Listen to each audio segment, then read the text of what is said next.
Welcome to the next gen web track in Augustus 5 and 6. Presenting today will be Matt Johanson together with Kos Osborn. They'll be talking about hacking the Google Chrome OS. I think a very timely talk. Let the gentlemen introduce the rest of themselves. Enjoy the talk.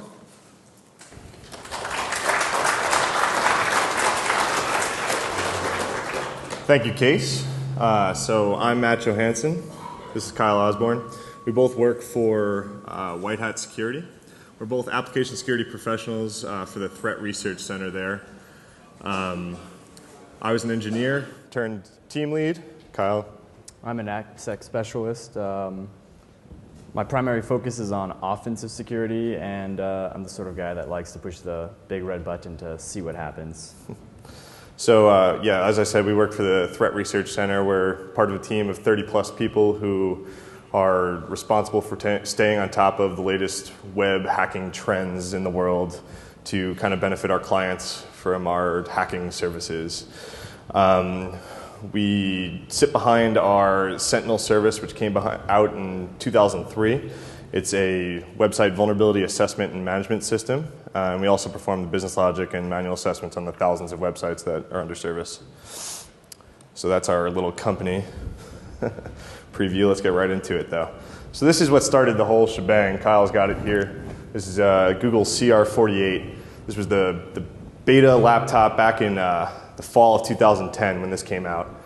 And it was the first device that was actually dedicated to Chrome operating system. Before this, ChromeOS was out as an open source project. You can try to install it on a virtual machine or a machine of your own, but this was the first device that actually came pre-installed on and utilized a lot of the features that Google put in place, especially some of the security features. Google came to us as kind of industry experts in the field at BlackHat to try to get a unique perspective on what we could find, and we wouldn't be here if we didn't find stuff. So let's talk about what we know about Chrome operating system, right? We were kind of surprised when we first opened it up. It's just Chrome. It's just the browser. You know, I'm sure a bunch of people in the room use Chrome browser. That's all that's on this machine.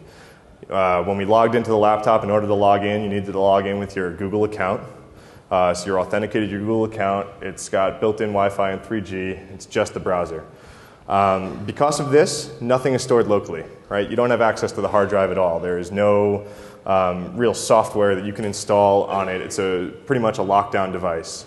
And this is kind of Google's push towards using everything in the cloud, right? Cloud reliant, but pretty heavy cloud stuff. You're using your Google Docs instead of your Microsoft Offices. You're going to be using your online email instead of your local Outlook. You're going to be storing anything in cloud storage instead of on your hard drive. And because of all this, it's very fast, very, very fast. So another thing to keep in mind here is this is no longer a beta project. The CR48 that was kind of a beta device, but these are actually on the market now. Samsung has put them out as Chromebooks. They're about $500, and this is kind of what Google's putting up against the Apples of the world, right? This is their trump card here that they think might actually steal a chunk of the marketplace the same way the iPad did. It's a totally web-based operating system, but with a keyboard, right? Other than that, it's kind of just like a lot of the other web-based tablets and things like that out there. So the analogy that we like to make is that it's very much like your mobile devices. Everyone has had a smartphone at some point. I'm sure a very, very large percentage of the people in the room are using either an iPhone or an Android phone right now. And these devices are pretty locked down unless you jailbreak them. And in order to get the functionality out of this lockdown device, you're going to need to download these apps that are available to you. Anything that's available to you to get any more functionality out of it than just a phone, right? And I think some people with iPhones might claim that it might not actually be a very good phone device anyway. But these apps, that's what's available to you in the App Store to just kind of install and get any more functionality out of it. It's kind of the same way with these Chromebooks, right? If you want more than a web browser on this device, you're going to need to install extensions. You're going to need to install browser extensions that will kind of increase the functionality and the usability of this device, of this little netbook. This is significant because now you need to worry about the mindset of the people who are developing these extensions.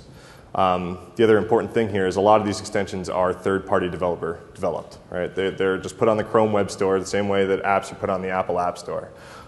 This can just be anybody.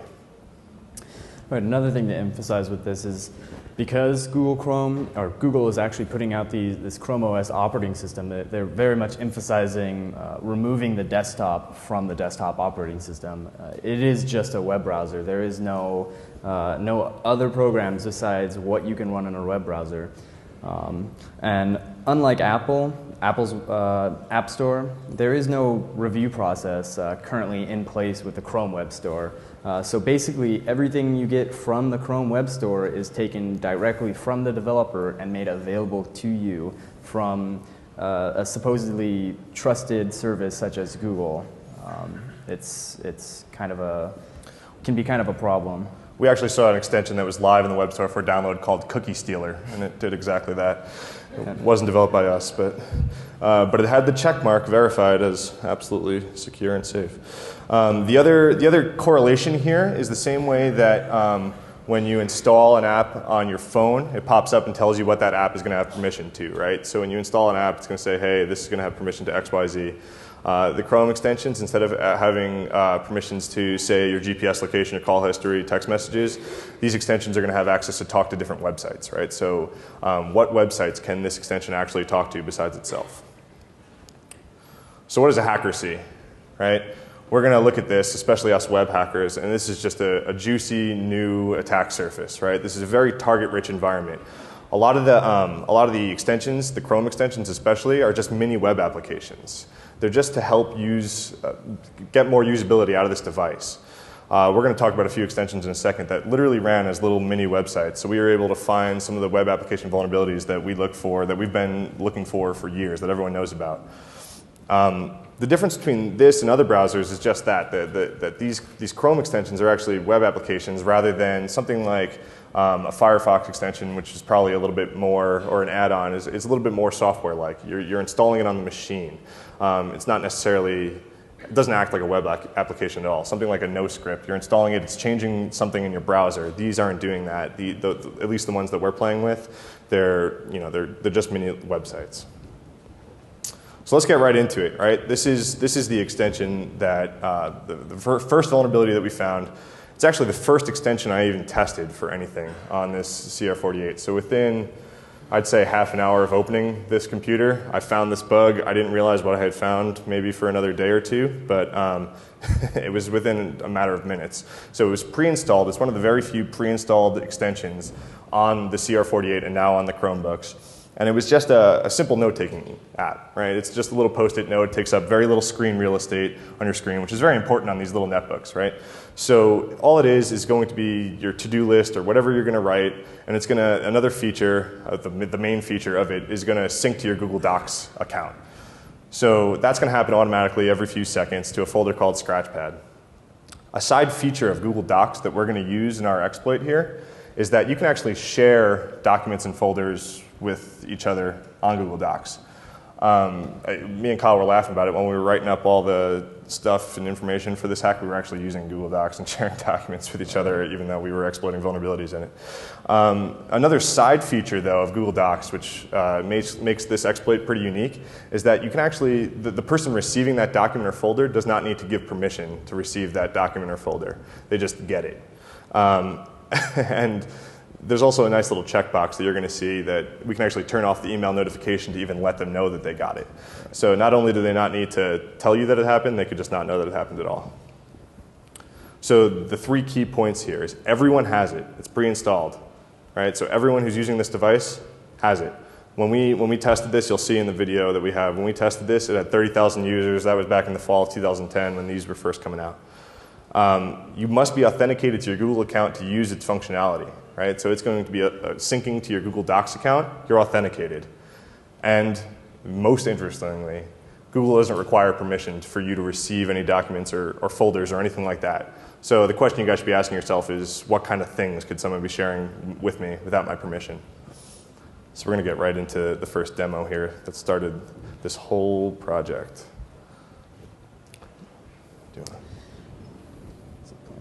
All right, so here's the Scratchpad entry in the web store. So as you can see, it has about 30,000 users as of fall 2010. So we're going to go ahead and actually create a note in Scratchpad to demonstrate the syncing feature of a regular user. This is the intended functionality here, right? This is what a normal user would be doing. This happens to be our victim's Gmail account. So there's our hello world, which is synced right there. So we'll go ahead and then move over to an attacker, and an attacker will actually have a document with a title that contains HTML and JavaScript. This is properly sanitized in the context of Google.com, so there's really no vulnerability here. There's nothing wrong with this document at all. It's a completely sane document. But so, yeah, if you see in the title right here, this is our XSS injection, right? We're going to use an on-mouse over event to actually fire a JavaScript and call an external JavaScript file. This is it right here real quick. And then that's going to load in the victims extension once we actually share this folder called Scratchpad. Right. So we're going to go ahead and share the folder. Now, the key point here is that we are sharing the folder named Scratchpad. This is important because when you share a folder, you actually share the whole folder. So they actually get another folder in their documents named Scratchpad.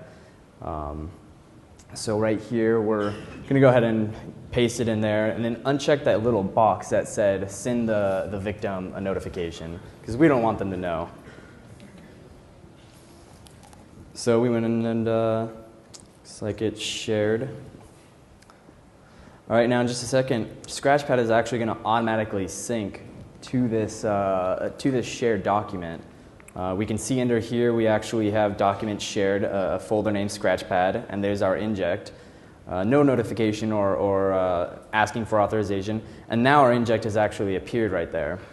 So the other important thing to note here is, like I said, we're using an on-mouse over event. This is just for demonstration purposes. In a second, Kyle's going to hit play, and we're going to mouse over this actual injection, and it's going to create some buttons, right? We just use JavaScript to create buttons. This is just for the demo. This all could have happened automatically, instantly, and silently, right? Right. So then the other kind of thing to note, we're going to talk about permissions in a second, but this Scratchpad extension actually only has permissions to talk to www.google.com and docs.google.com. You would have seen that on the web store and right before you click install, but this was pre-installed, so you wouldn't even know what permissions this had.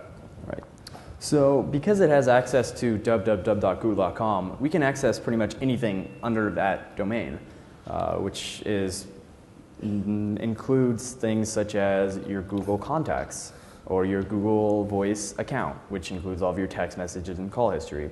So here we've actually created a quick little inject which will grab and download your Google contacts.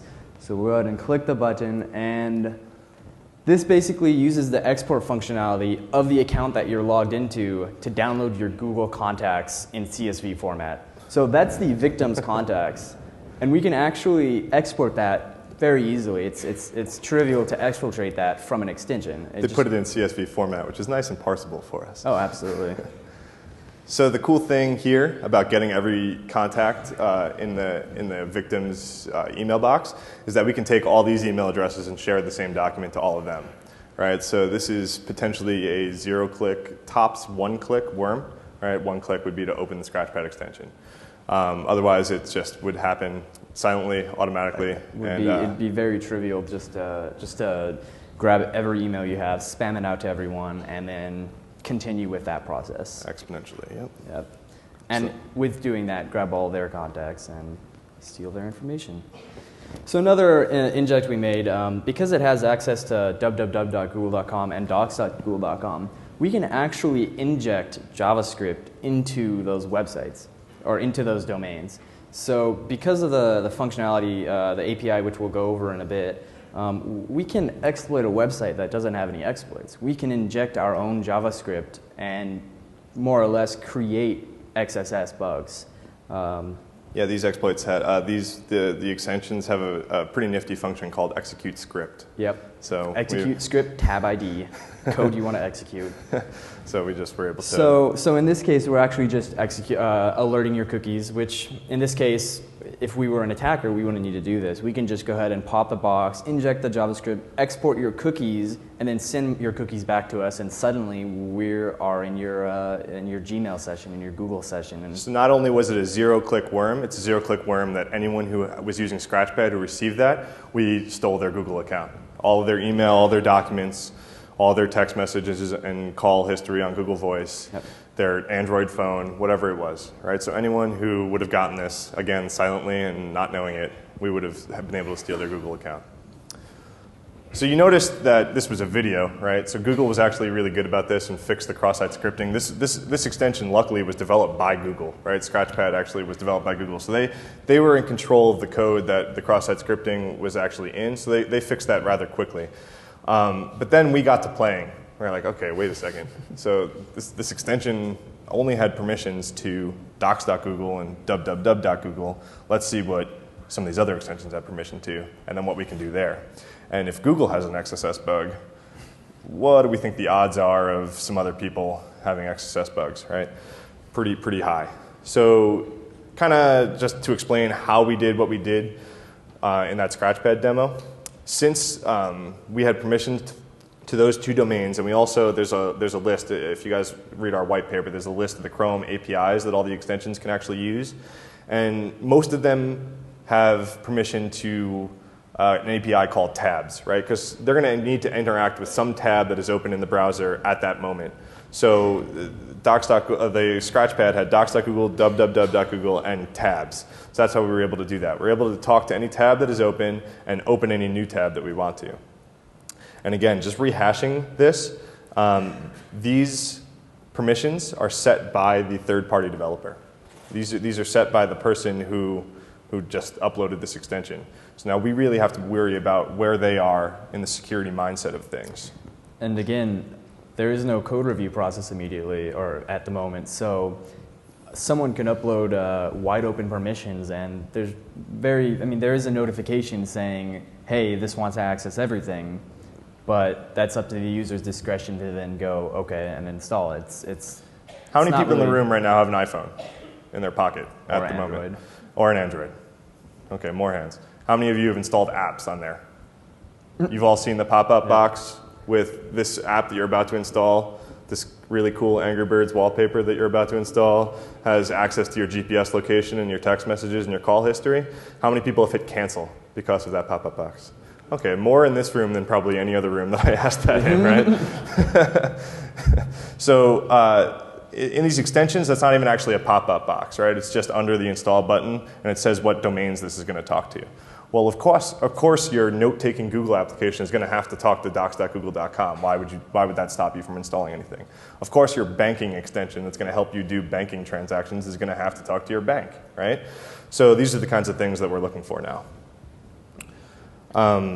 So the other interesting point here is that not only do we have to worry about the security mindset of developers, but certain extensions actually need absolutely wide open permissions in order to run, right? So something like an RSS feed, how is it possible to whitelist or blacklist the domains that an RSS feed is going to try to talk to, an RSS extension, right? So something that you're going to have to try to subscribe to a blog or your news article or anything like that. There's no way to guess every potential domain that is going to have an RSS feed on it. So it's going to need to be able to talk to everything on the internet, right? So we've actually found some of these extensions out in the wild that have absolutely wide open permissions, *:// right?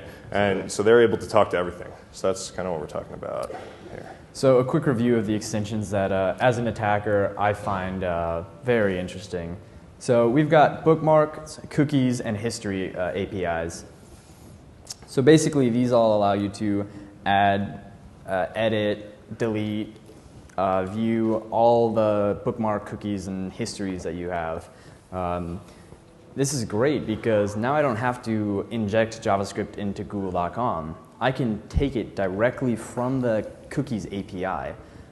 It's trivial. It's a simple call that basically is grab cookies from this domain, or you can even do grab all cookies, and then you can simply export that out and send them back to the attacker, and you've got all of your cookies. And this doesn't even protect against the cookies with the secure bits and the HTTP only that JavaScript's not able to access, because this is actually a direct call from the API telling telling the browser to give the extension the cookies it wants.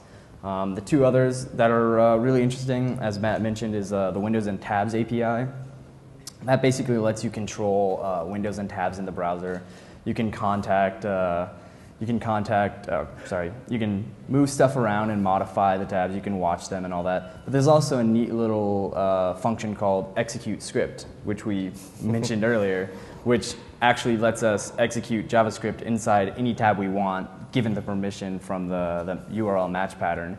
So these windows and tabs, that doesn't mean that we actually have to pop these up and open them and do anything. We can do, pop unders if we want, or we can just talk to what's open. And we can even watch tabs as you open them. We can set a listener to go on open. If you connect to this website, load this script up inside the website. So if we see you going to bankofamerica.com, we can simply just have a routine for bankofamerica.com and inject that JavaScript as necessary. Whenever the user actually does open it. We can watch you close tabs and then reopen them for you. How nice of us. Yes. So the other cool thing here is that this screenshot is actually a screenshot of the file that these permissions are set in. It's called the manifest.json. We were playing a little play with words, manifest.json destiny, right? This new frontier, whatever. So this screenshot is actually of an actual extension. That's what it has permissions to, and you can see the tabs API in the bottom. Right, so this one doesn't have permission to any domains, but any notifications, any storage on the hard drive, the favicon in Chrome, and the tabs. So again, the match of the URL would be the *:/*/path, right? So we've seen extensions in the wild with XSS bugs in them set as *:/**. A discerning amount of extensions that have this don't actually require it.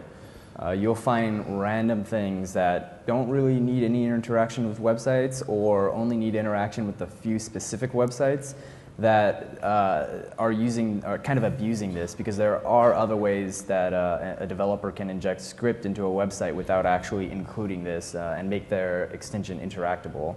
So it's kind of a cheating method. It's just easiest thing to do, throw it in there. Who cares if it's secure?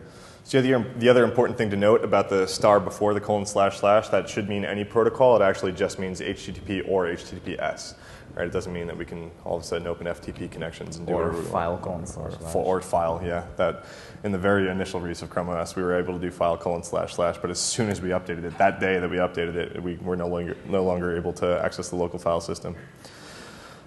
So kind of what we've been saying this whole time, right? We're not looking for the same usual suspects, right? We're not going to be looking for the software that everyone's been exploiting for all these years. We're not going to be looking for the new Flash or Microsoft Office buffer overflow or anything like that to try to propagate malware or build a botnet or anything like that, right? So these are the new usual suspects for us, at least in the web hacker's mind, right? We're looking for things like the RSS readers, which absolutely need wide open permissions in order to run.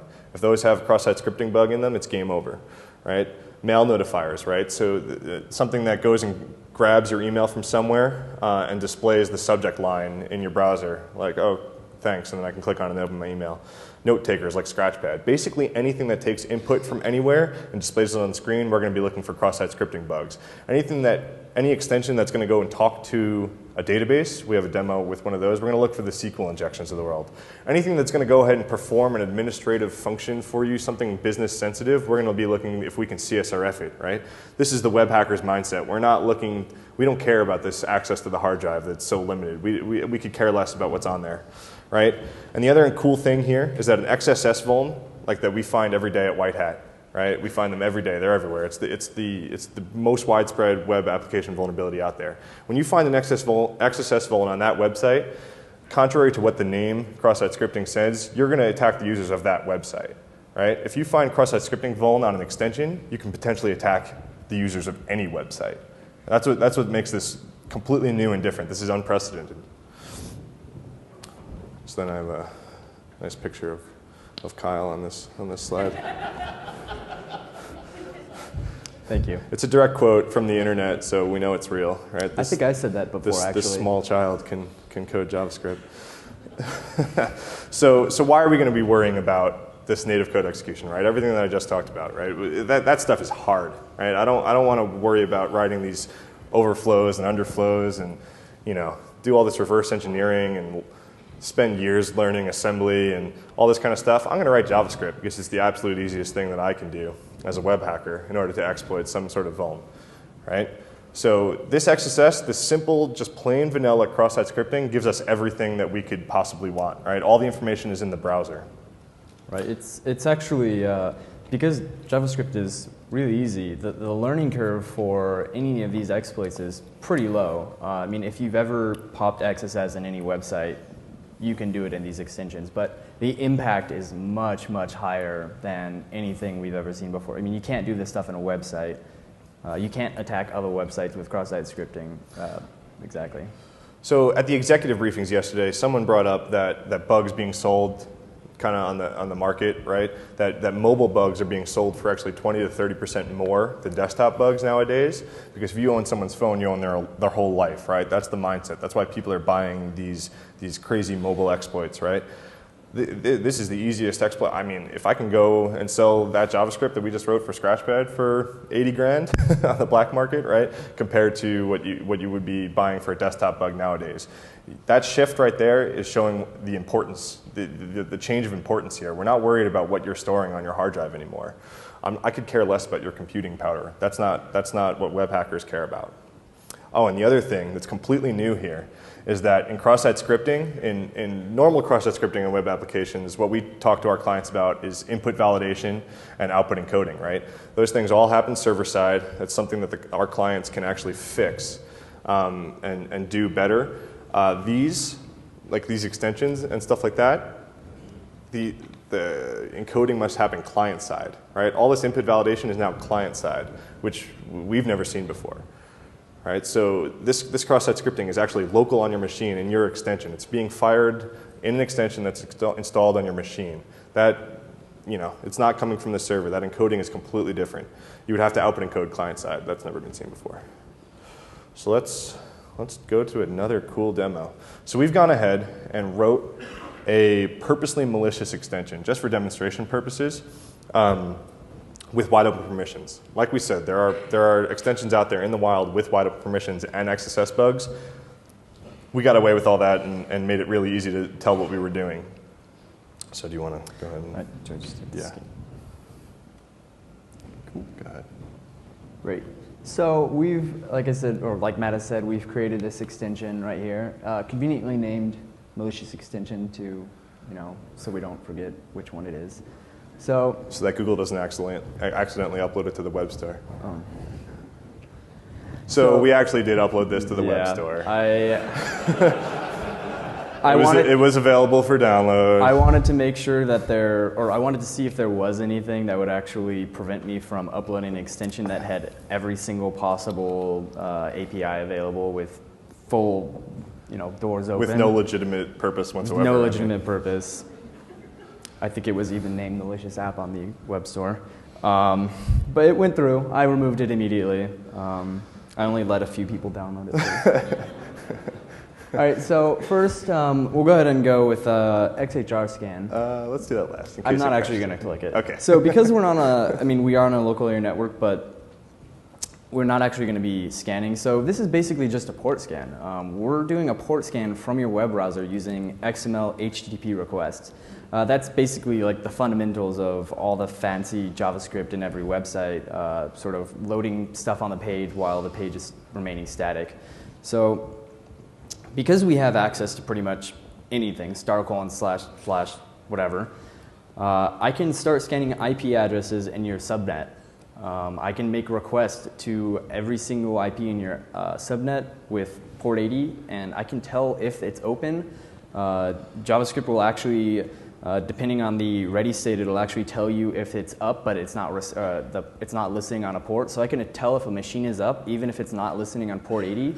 And then I can even get the response back from the port 80 request, so I can actually pull the page. So I can pull down your routers page, or I can pull down your local internal networks page, including such as stuff like if you have code repositories at work, or time logs, or anything that's hosted on port 80. And it's not just port 80. I can change the port around to look for other sensitive things. So the important thing to note here is this is happening via the web, via an extension behind your firewall. Right? This is a port scan. We're going to get this information. We're going to display it on the screen if we actually, I don't know, we probably shouldn't push the button, but it just displays on the screen here with this button, but we could actually just get that sent back to us and be like, okay, here's a nice list of IP addresses that are on your network, right? Right.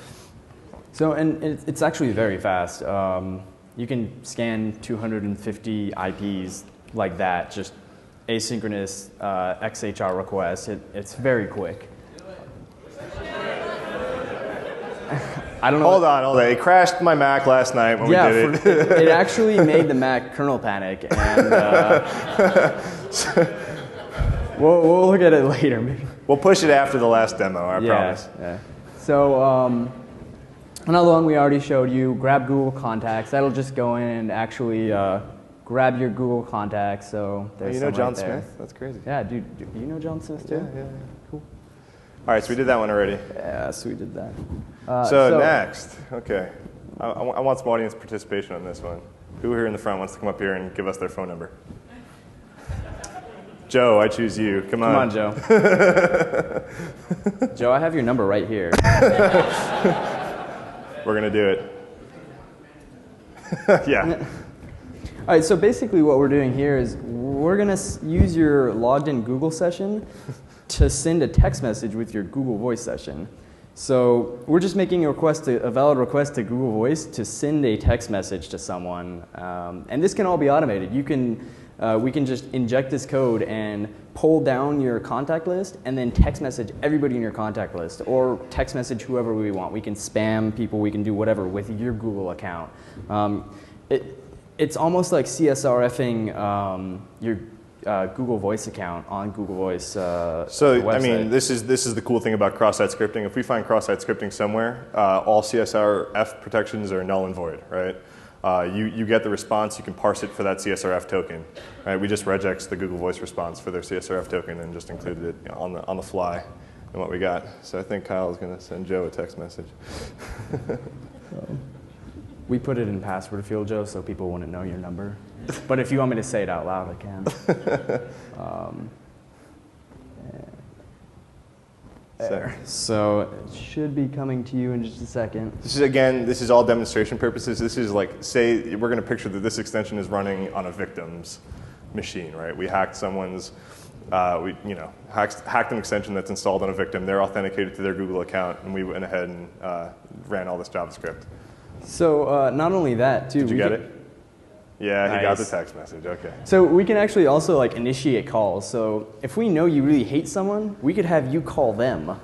And then when you pick up the phone, it'll start ringing. And then they pick up the phone, and they're like, hey, what's up? Why'd you call me? Why'd you call me? Dude, what's mine say? So another one we're going to show is we're also going to do, it's a similar one as the Scratchpad one. Unlike the Scratchpad one, this one can inject JavaScript into any website. So we're going to go ahead and do this. So here we've got injected JavaScript into Facebook.com, Google.com, Yahoo.com, Chase.com, and Twitter.com. So that's no vulnerabilities in those websites that we know of, but we were able to inject our code. So instead of doing alert, why don't we just inject a keylogger? Suddenly, we have your passwords because you thought, oh, look at. Who cares about the keylogger? Just grab that cookie and go change the password yourself, right? So like all of that, we just injected JavaScript on every website, or any website that we can think of, right? Because this extension had permission. And again, there were extensions in the wild that had these permission levels and actually had cross-site scripting developments that we were able to do this in, which is really cool. We're actually going to go over another one which I think really emphasized the threat of this. Having your bank account information is great. I really want your money, so it works out. But we're going to own the unownable. So LastPass is a great tool. It's a password management tool. It syncs across across their servers. It encrypts your database client side so they never see any of your passwords. Do any of you use LastPass in here? A number of you. Okay. Great, I'm targeting a few of these. I'm writing your name down. We have an extension we'd like you to install. Right. So there's no vulnerability, as is. There was a vulnerability when I was playing with it, cross-site scripting error. They fixed it immediately, and they've actually been very helpful with us, and they've actually given us a few ideas on how we can, how they can protect their website from this sort of attack. So basically, I'm going to find a vulnerability in Joe Schmo RSS Reader. It's a popular one. It is a popular one. I'm going to go ahead and just inject this code, which will look through your history and your bookmarks to see if you have LastPass. I can also tell if you have the LastPass extension installed. And then I'm going to spawn a new window with LastPass.com. Now, some functionality that the LastPass extension adds is that if you're authorized or authenticated to the LastPass extension, which if you're browsing the web, you're probably going to be authenticated. It's probably going to be the little red check mark up there. For those of you who don't use LastPass, it's a password manager, right? So we as security people are always telling people that you need to use a different password for every one of your services ever online, and anything locally, forget about it, it better be different, right? So LastPass kind of makes that a little bit more user-friendly. You make one password for LastPass, it generates passwords for all your other online accounts, and will actually auto configure that. They store all the passwords encrypted locally. You have a local crypto key. It's actually handled very securely. It's a great tool. Kyle used it. That's why he decided to try to hack it. When I was actually looking for vulnerabilities in LastPass and found one and they fixed it, I actually realized we can leverage that intended functionality of the LastPass extension. So if you're authenticated to LastPass and I spawn a tab to LastPass.com and it auto logs you in, that means that I have your crypto key in LastPass.com tab. So then I can just inject some JavaScript into that tab and steal your crypto key, which was provided by your LastPass extension, which we didn't touch the LastPass extension at all. We just simply utilized the feature of it. And then on top of that, we can go ahead and just grab your database, which is provided in a nice XML format, which we can then decode our site after exporting it to us. So this is not a vulnerability in LastPass. There's really no known method that they can use to protect themselves against this. It's just kind of a very tough issue. So we're going to actually go ahead and demonstrate that. So the only thing that they did when we were talking to them about this, they were actually super responsive. They thought it was a really cool bug. And the thing that they did to kind of make this a little bit harder, it's not undoable, a little bit harder, is that they will not auto-authenticate you to LastPass.com if you are authenticated to your LastPass extension. Right? They'll make you log in again.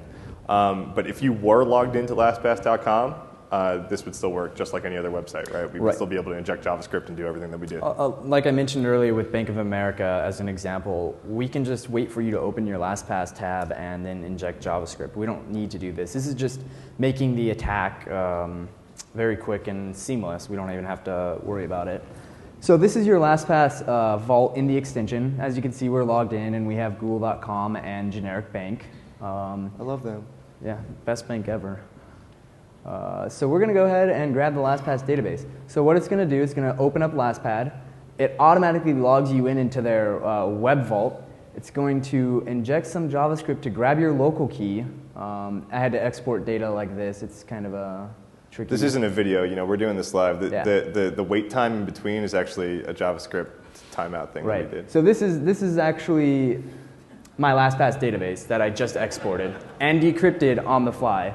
So you got the bank, the username, password. Dang it, I forgot to change that. I love you too. URL and all that. Like, I've just flat out exported your database and I have it. Not only do I have your database, I have your crypto key. So I don't even have to do any of the decrypting on your side. I have all the keys necessary to pretty much own everything. And I don't know about you guys that use LastPass, but I've been using it for about 2 months, and I already have over 50 websites that I use regularly and have sensitive information on it. No, we haven't. We've only looked at LastPass because that's actually what I use. All right. And like everything else, that can all be done pretty seamlessly. There are some kind of, you've got to wait for the page to load and then inject the JavaScript, but we can load it in the background with a window in the background and then connect to that tab. It's pretty, it can be pretty slick. And of course, the last step, profit, right? Yeah, because I have your bank account, so I profit. So how do we make this really, really easy? How many, just kind of for my own curiosity, how many people in the room are familiar with Beef, the tool? Ooh, okay, more than I thought. Very nice. So what Beef is just the browser exploitation framework, for those of you who don't know. It just makes our life as web hackers really easy and makes the lives of victims really bad.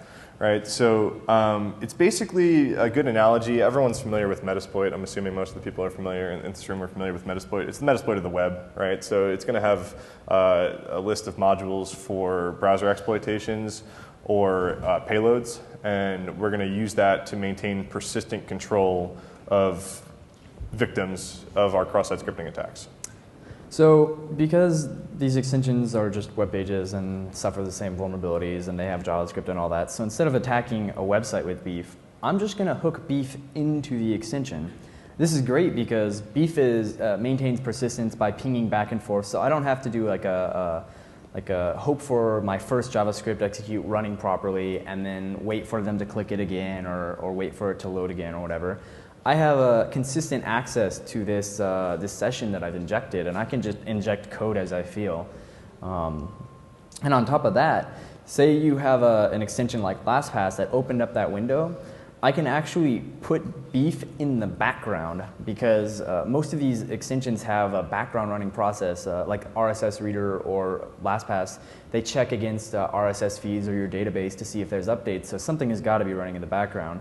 So the cool thing about that is that if I hook Beef into the background process, the only way you can get rid of it is fully closing and killing your process of Chrome. Otherwise, it'll just remain there constantly. And then on top of that, we can replay commands as necessary. So I've went ahead and put together a few Beef extensions, which will just mostly kind of not too fancy, but we've got a few things. Like if you're able to own an extension that you're not really familiar with the extension and you don't want to go and look it up, you can just hit the check permissions button, and what that'll do is that'll actually run JavaScript in the extension, which returns with all the permissions that it has. So all the extensions that we were playing around with and hacking, we had installed locally, and we were able to just pull up the manifest.json file, which had the permissions in it. Say for some reason you're super awesome and you found a cross-site scripting hole in an extension that you weren't familiar with, this would just ping you back with those permissions so you would know what you could do with it. Right, and then we have the execute tabs module, which will basically just execute any JavaScript you want onto all the tabs. That's great if you just want to inject maybe a keylogger into every single tab that the user currently has open. And then we have inject Beef. So I kind of like to say, yo dog, I heard you like beef, so we put beef in your beef so you could beef while you beef. Basically, if you're in Beef, you can inject Beef into all of the open tabs. So not only do you have Beef in that extension, you can inject Beef into bankofamerica.com. And by doing that, you have a separate session that you can use to better manage your exploits or attacks against the user when they're on bankofamerica.com. We're all about making things easy. Yeah, dude. I'm lazy, so it works out. And then we have port scan, which basically does the same functionality as what we may or may not demonstrate in a few minutes. And then send Google Voice SMS, same sort of deal. I just basically took all the functionality from the malicious app and compacted them into modules. But it's so easy to use the API that you could use so much more. I mean, it's very, as long as you know a little bit of JavaScript and you know how to make XHR requests, I can pull down your Google, your Gmail, or your mail, all that simply. Like it's trivial. So just to bring it back to what we're talking about here, right? So the software security model that we've been dealing with for decades now, that Windows and Apple have been dealing with forever, is now, it kind of is the same exact thing, just reframed. It's moved to the cloud, right? So like we were saying, there's none of the usual suspects, none of the applications that you're going to be installing or software that you're going to be installing on your Windows machine or anything like that are things that we're going to be looking for. We're going to be looking for these new juicy extensions. This is, again, Google's push towards the future. This is what they think is coming next, right? In a few years, we could all have web operating system-based machines, and they could sneak their way into the market, right? So these exploits look completely different, and the target's not your hard drive or your CPU power, but your information is what we really care about, right? So if you're logged into your bank, your social network, and your email account, and all this stuff. Why do I care about what's stored on your hard drive? What am I looking for?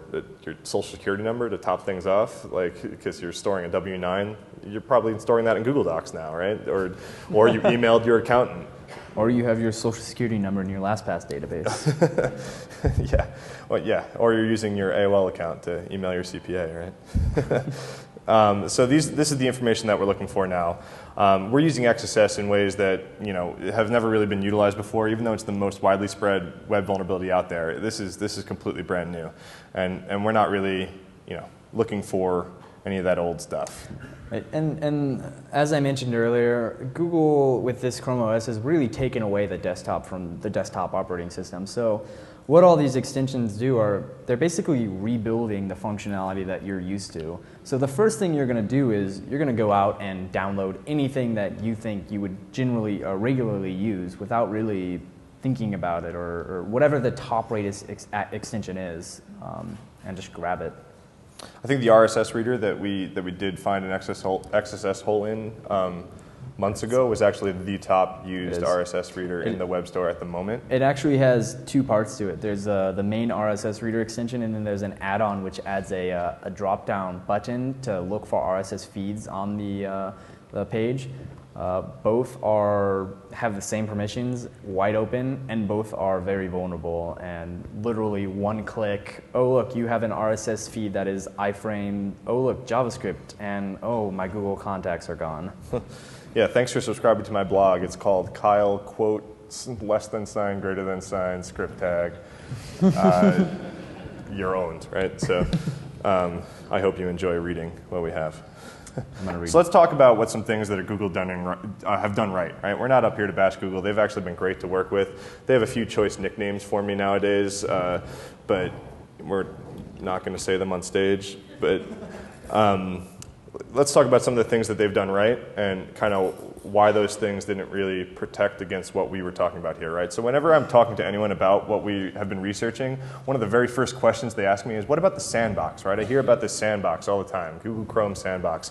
I hear about this thing that no one even showed up to CanSec West for the $20,000 bounty to even challenge, right? So the thing that's cool about these extensions is they kind of live outside the sandbox. So what the sandbox does is stop communication between tabs. So if this tab is sandbox from this tab, and it also stops communication from that tab to your local machine, right? Which will stop a lot of modern malware, viruses, and things like that in an automated web fashion. But these extensions actually control the intertabular communication on their own, right? I just made that word up, and it's awesome. So, these extensions, with their permissions, we can talk to any tab that's open with that tab's API. So even though each tab is sandbox, the extensions outside of that, we can execute JavaScript as we've seen in all of those things. Right, the things that, the other things that Chrome does awesome. Another really important thing to note here that we kind of haven't mentioned, and I know the talk is hacking Google Chrome OS, but all of these extensions are actually available for download on your Chrome browser that any of you could use on your machine today. The reason why it's kind of different and why we're focusing on Chrome OS is because this machine, you're much more likely to download these extensions on this machine because that's the only way to get functionality out of it. Right? I never really installed a Chrome extension on my desktop, but I did when I started using this thing. On a desktop machine, Chrome is just another browser. On Chrome OS, Chrome is your desktop. So you have to make do with what you have and work with the extensions available. So yeah, that increases the targets that we're talking about, 100-fold, right? How many people have Chromebooks yet? How many people are actually using Chrome? I think did Chrome just take over some market share or something from IE? Something like that happened recently. So again, everything that I care about is in your browser. I don't care about your hard drive. I'm not the kind of hacker to try to break the Chrome sandbox and try to get on your hard drive. I'm not smart enough, and I'm not smart enough in that, right? And I don't have to be. Like that small child said, right? All I need is JavaScript, right? I mean, it was a direct quote. It has to be true. So another very frustrating but good feature that Google put in place is that the web store is actually completely segregated from anything else. So even if your extension has wide open permissions to talk to anything on the internet, like I said, it only has HTTP or HTTPS that it can talk to. The Chrome web store is actually on Chrome-extension in the URI. It's completely different. It's completely segregated. So of course, one of the first things that we tried when we found a bug is, can we force someone to install a malicious extension, right? If we get our cookie stealer extension, that's not ours, but that's up there. But if we get our malicious extension up on the web store and we find a vulnerability in an extension like Scratchpad with kind of locked down permissions, right? It only had permissions to docs and www.google. Can we force install an extension that's wide open? And we couldn't. I mean, that was a thing that they thought of way before that. But a cool note is that now that new feature, we haven't played with it too much, but the new feature of the Android web store, you can actually install an app on your phone if you're on the same Google account from the computer. There's actually a market for the Android at market.android.com. That URL is not blacklisted. If you go there, you're logged in with your Google account, you're logged into that website. So if you have your Android phone linked to that account, we can now force download and install any application we want, including an application that we purposely uploaded to then steal all of your information on your phone and track you. So we can force install apps onto your phone. With Google Ads, of course. Yeah, with Google Ads. I've got to make my money. 5 cents a click. So another idea. So like I said, we've been talking to the Google security team this whole time. They've been just great. They're a few steps ahead of us with ideas of how to fix this. When we first found this, we were trying to figure out whose problem is it, right? It's not obvious right away whose problem this is. It warrants a discussion, right? So obviously the cross-site scripting bug is in the hands of whoever developed that extension, but whose problem is it with these permissions, right? Whose problem is that to solve? Is it up to the extension developer to try to think of a way to make a more restricted permission extension, or is it up to Google to think of a way to not have to have this extension use the wide open permissions? And so they're kind of ahead of us on ideas with that they thought they might be rolling out in the future. One of the ideas that I don't know too many details on, and it isn't in production yet or anything like that. They were going to make more restrictive APIs, those Chrome APIs, they're going to make more restrictive APIs for common use cases. Something like an RSS reader, which absolutely needs access to the entire internet, they'd make an API for, so that if it got owned, it wouldn't be the end of the world. But like we said, there's extensions out there that aren't common use cases with these wide open permissions. So it would fix some things, but... And then another thing that recently Google put out on their Chrome blog, it was actually a tip guide on how to write secure extensions. I forget his last name, Eric wrote it. Basically, it went over a bunch of cases of how not to use JavaScript in your extension. It was pretty complete. I mean, pretty much everything there we said, yeah, I mean, that's what we would take advantage of. Oh, great, write to the page directly from user input or server input. That's a terrible idea. So the first thing they actually put on that was check your permissions. Be more restrictive in your permissions. If you don't need access to every website, don't give the user or your extension access to every website. So they are starting to put some sort of awareness out there. Yeah, this blog was just 2 weeks ago? It was about 2 weeks ago when they put this post out. I cannot say whether or not it was because we were about to talk about this, but they did post a pretty comprehensive blog post about secure extension development, which was the first of its kind. There was no other advice before this. And the security context in the API docs is pretty thin. There's not a whole lot. At least last time I checked, a few months back, it's every once in a while there's a tidbit like, hey, you really shouldn't give this access to everything, but okay, you better understand what you're doing if you do it. And I mean, if I'm a developer, who cares? I just want it to work. All right, that's all we got. Anybody have? Button. Oh, so button. is that the question? Q&A. That's the question.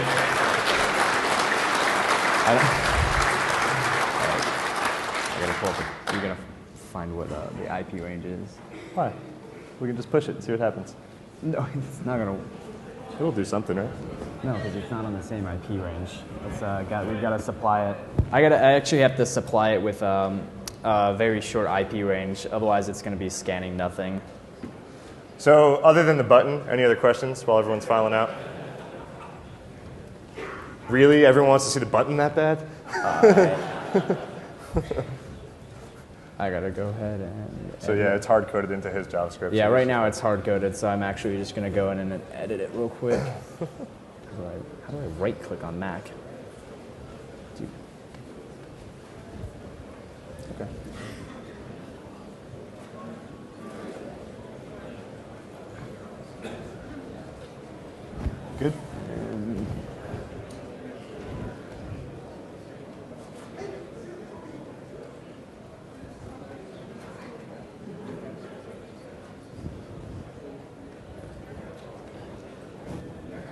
See if anything pops up. We pushed it. Oh, this would be lame if it didn't do anything. Yeah, it may not. Pray to the demo gods. Yeah, we can actually watch it make requests, how fast it is. All right. So we'll go ahead and XHR. There we go. So it's actually, oh, I put a space there. That's Way to go. My fail.